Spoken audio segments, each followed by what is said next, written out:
And a big thank you to Desert Financial Credit Union for sponsoring our KRIM Community Spotlight program. Good morning, Rim Country. Chris Higgins in the studio.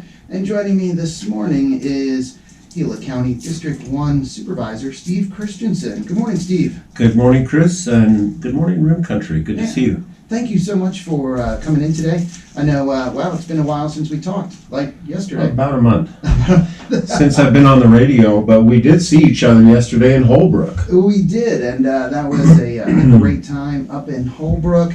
It was the swearing in of the Hash Knife Pony Express and also the unveiling of that beautiful, beautiful statue. Yeah, statue, monument. Show them your hat. Oh, there we go. I know if you're watching on KRIM Live, you can see that's the Hash Knife brand, right? Yeah, the Hash Knife brand, and they are going to be coming into Payson today, the Payson Post Office, and boy, at 4:45 is when they're arriving, but you want to get there early because a lot of people come out to that event. And parking, it's a little tricky. It fills up because it's just not maybe an area that's used to having that many vehicles there. So you have the county parking lot behind the jail. There's some spots, Bonanza Square. And the main complex.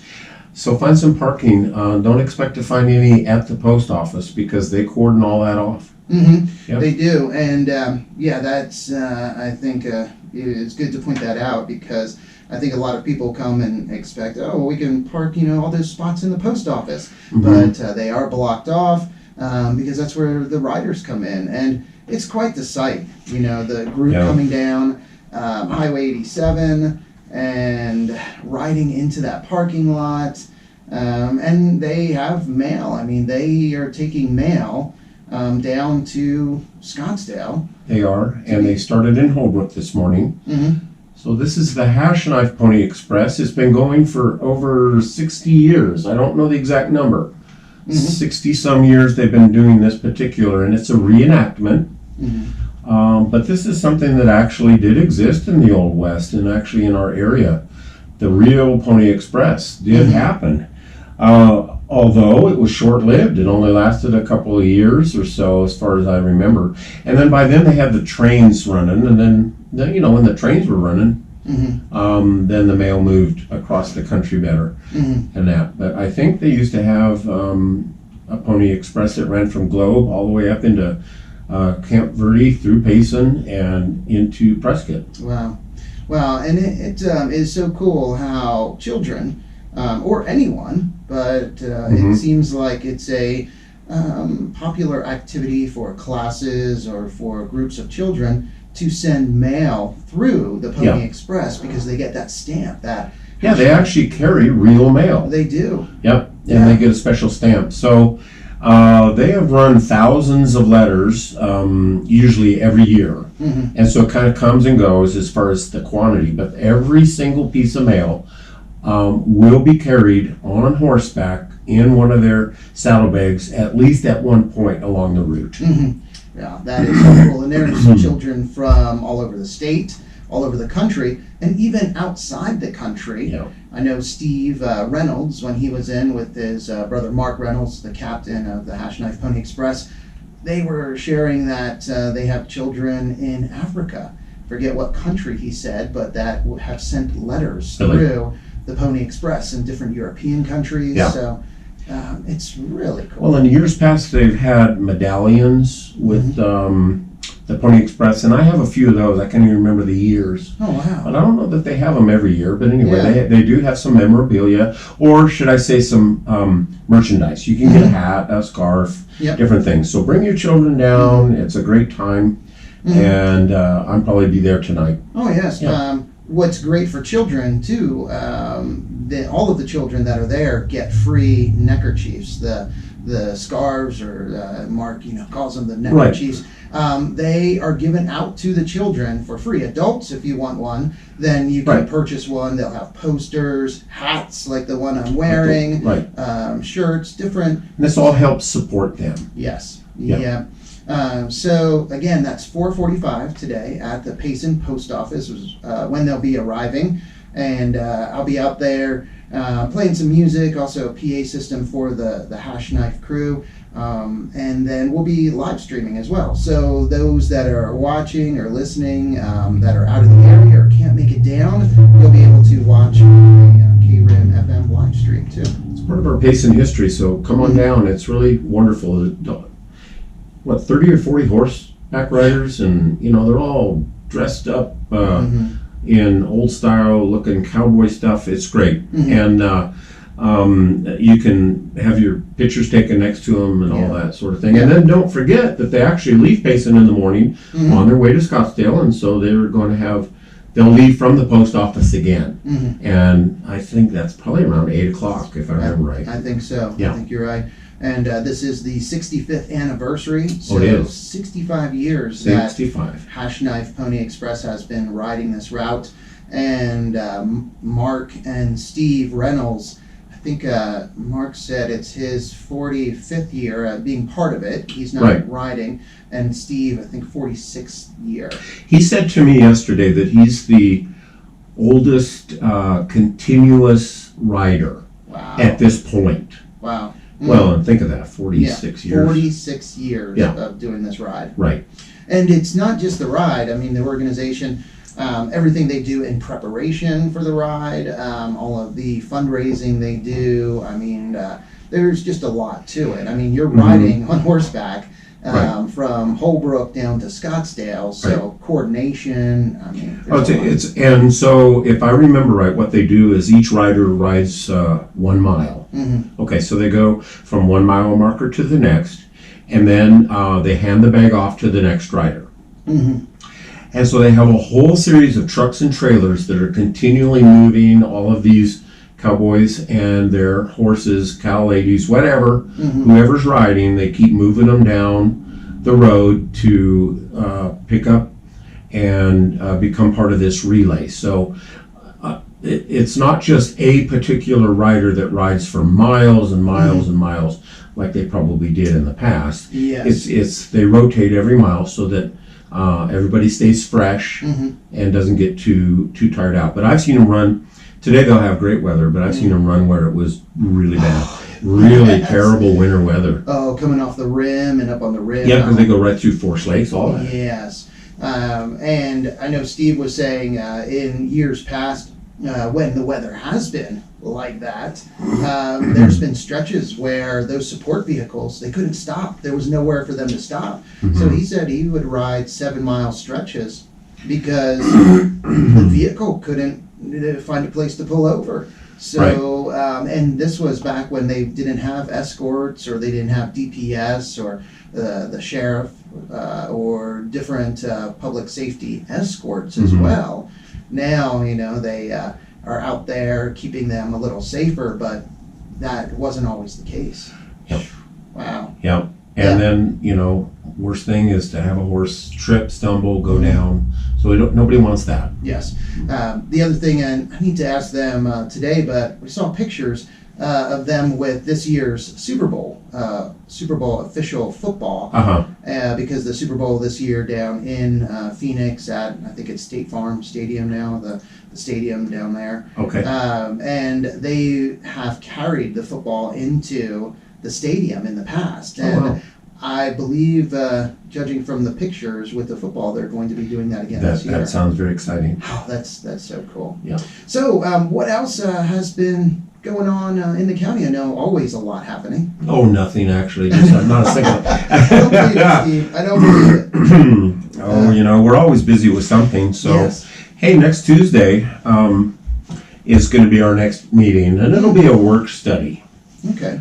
Meaning that we don't actually make motions and decisions on anything. We just listen to material. We talk about it, and we give general ideas of what we'd like to see happen on something that will come to us in the future. And we're going to be looking at 2 items this next Tuesday, which starts at 10, and you can participate either on YouTube, or you can go to Drive to Globe if you want. Or you can just go right down here to the Tommy Klein Martin, our new building, and participate there. You just go right into what the big room, the courtroom, whatever. And it's on a big screen TV, and you can watch and listen.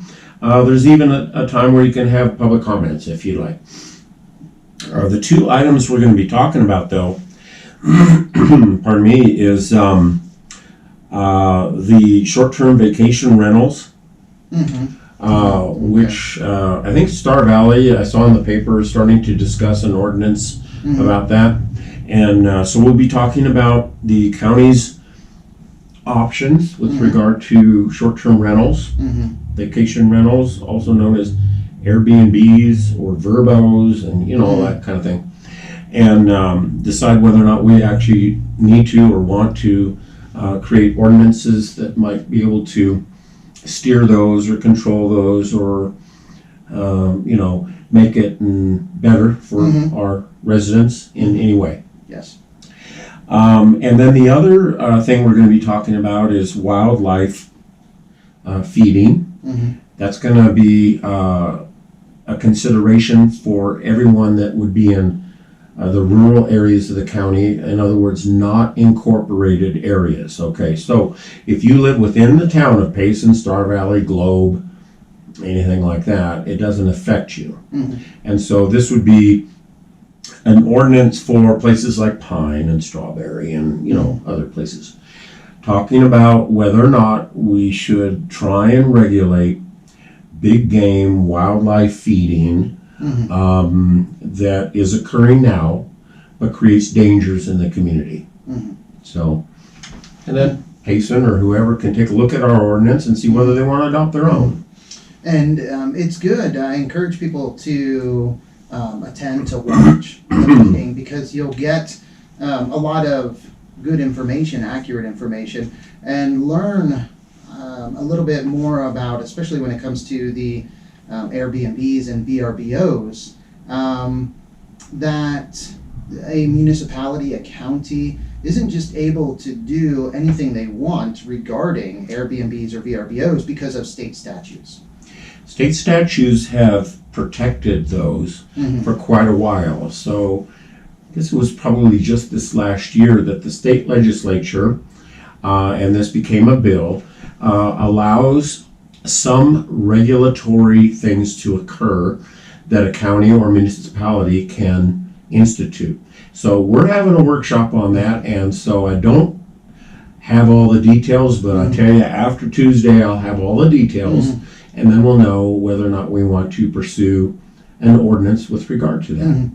I know, and I didn't get a chance to read the article in regards to Star Valley, what they're looking at, but I know what the town of Payson, what we're looking at is having all of the Airbnbs or VRBOs registered through the town, because one of the issues that has come up in Payson, and most likely other areas as well, or other communities, is if it's rented out, a VRBO or Airbnb is rented out by somebody, and the owner, you don't know who the owner is. Well, if there's an issue at that Airbnb or VRBO, a party, it's too loud, or drinking, or underage drinking, or just something that is a problem that has not friendly to the neighborhood. Not friendly to the neighborhood.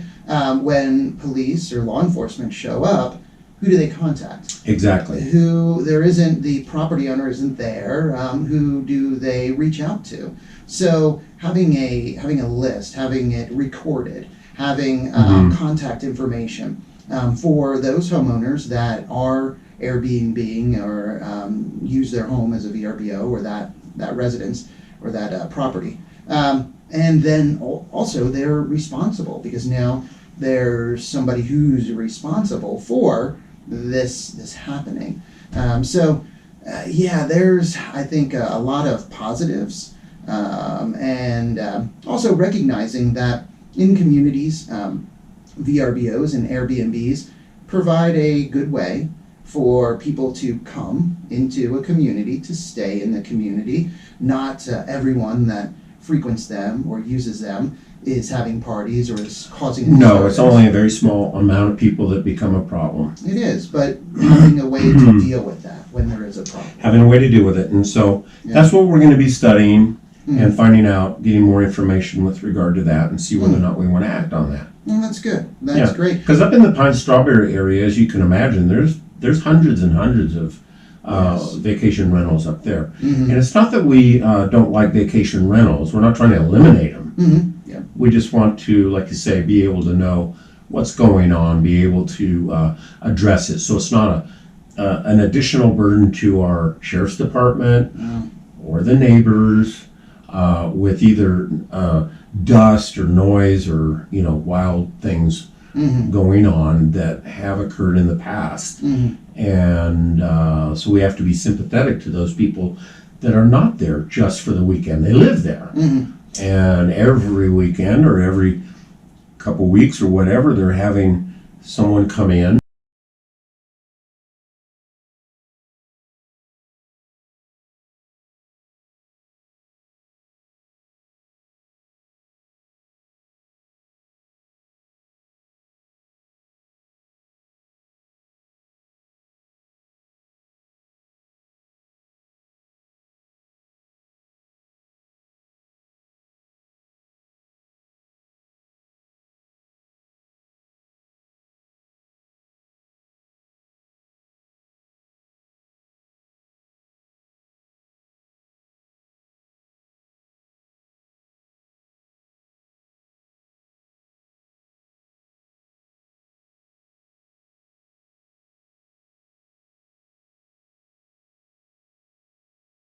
Very, very nice, very